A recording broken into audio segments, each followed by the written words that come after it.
ஆன்மீகத்தை நோக்கி ஃபாரினர் வெளிநாட்டவர் அதிகமா ஈர்க்கப்படுவது ஏன்?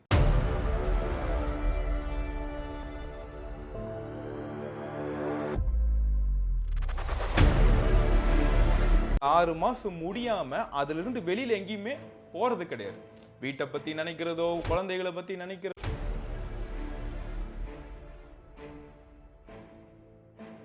நம்மள உஃப்னு ஊதி அணைச்சிட முடியாது. உஃப்னு ஊதுனாங்கன்னா பத்திக்கும்.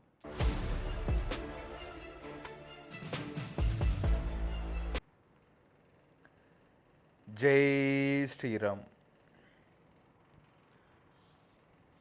நம்ம டிவோட்டி ஒருத்தர் ஒரு கேள்வி ஒன்று மெயிலில் அனுப்பியிருந்தாங்க. அதாவது எல்லா ஆன்மீக ஆசிரமாக இருக்கட்டும், அதே மாதிரி ஆன்மீகத்தை நோக்கி ஃபாரினர் வெளிநாட்டவர் அதிகமாக ஈர்க்கப்படுவது ஏன்? அதிகமாக இங்கே வராங்களே, எந்த ஒரு ஆசிரமம் எடுத்துக்கிட்டாலும் அதில் அதிகப்படியான இருக்கிறவங்க வெளிநாட்டவராக ஃபாரினராக இருக்காங்க. இது ஏன் இந்த மாதிரி நடக்குது? ஏன் நமக்கு அந்த ஈர்ப்பு, நம்ம மக்களுக்கு ஈர்ப்பு ஏன் கம்மியாகுது, ஃபாரினருக்கு ஏன் அது அதிகமாக இருக்குது அப்படின்னு சொல்லி கேட்டிருந்தாங்க. ரொம்ப அழகான ஒரு கேள்வி.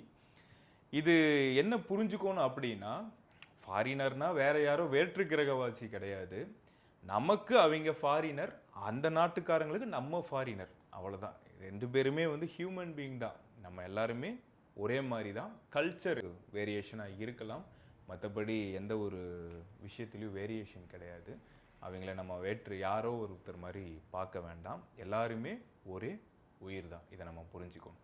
இதில் இந்த கேள்விக்கு முக்கியமான பதில் என்னன்னு பார்த்தீங்கன்னா, ஃபாரினர் வெளிநாட்டவர்கள் ஏன் அதிகமாக இந்த ஆன்மீகத்தை நோக்கி ஈர்க்கப்படுறாங்க அப்படின்னா, ஒரு செயலாகட்டும் ஒன்றில் இறங்குனாங்க அப்படின்னா அதில் முழுமையாக இறங்குவாங்க. அதாவது இங்கே ஒரு கால் அங்கே ஒரு கால், இதை செய்யறது அதை செய்யறது, ஒரே டைமில் பல விஷயங்களை செய்யறது, அந்த மாதிரி எதுவுமே செய்ய மாட்டாங்க. ஒரு விஷயத்தில் இறங்கிட்டாங்க அப்படின்னா ஷார்ப்பாக அது ஒன்றில் தான் நிற்பாங்க. அது என்னன்னு பார்த்துட்டு தான் அடுத்ததுக்கு வேணுமா வேண்டாமான்னு முடிவு பண்ணிட்டு அடுத்த செயல் பற்றி யோசிப்பாங்க. உதாரணத்துக்கு இப்போ நம்ம எல்லாருமே ரொம்ப வியர்ந்து பார்க்குற விஷயம் என்னன்னு பார்த்தீங்கன்னா, ஹாலிவுட் மூவிஸ். எல்லாருக்குமே அந்த படத்தை பார்த்து தான் கற்றுக்குறோம், வியப்பாக பார்க்குறோம். ஏன் அப்படி? நம்மளால அதை விட ஒரு பிரம்மாண்டமான மூவிஸ் எடுக்க முடியாதா? சில மூவிஸ்லாம் எடுத்திருக்காங்க, நான் தப்பு சொல்லலை, இருந்தாலும் கேட்குறேன், ஏன் அதை விட ஒரு பிரம்மாண்டமான மூவிஸ்லாம் எடுக்க முடியாதா? ஏன் அப்படின்னா, ஒரு படம் ஒரு 6 மாதம் ஷெட்யூல், ஒரு உதாரணத்துக்கு ஒரு 6 மாதம் ஷெட்யூல் வச்சுக்கோங்க அப்படின்னா, ஒரு டைரக்டரோ அதில் நடிக்கிற நடிகர்களோ நடிகைகளோ யாரா டெக்னீஷியல் சைடு ஆகட்டும் யாராக இருந்தாலுமே அந்த 6 மாதம் ஷெட்யூல் அப்படின்னா அவங்க அந்த ஒர்க்குக்கு பணிக்கு வந்துட்டாங்க அப்படின்னா அதை தாண்டி அந்த 6 மாதம் முடியாமல் அதிலிருந்து வெளியில் எங்கேயுமே போகிறது கிடையாது.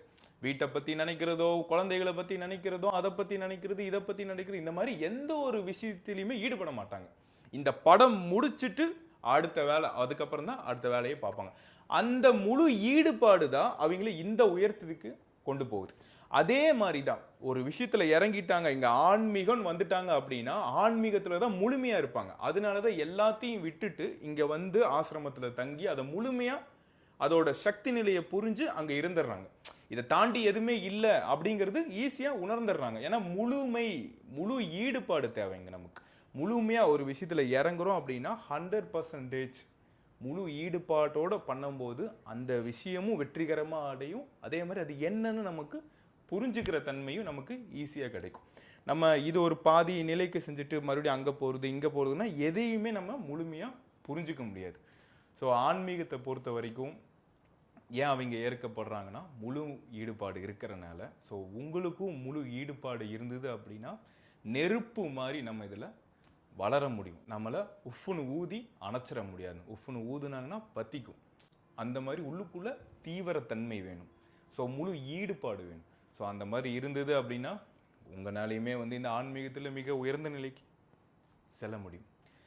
பகவான் ஸ்ரீ ராமரோட ராமநாம தியான வழிபாடு கிளாஸ் ஆன்லைனில் இங்கே இந்தியா மட்டும் இல்லாமல் உலகத்தில் இருக்கிறவங்க எல்லாருமே அட்டன் பண்ணி ரொம்ப உள்நிலை மாற்றம் அடைஞ்சிருக்காங்க நிறைய பேர்.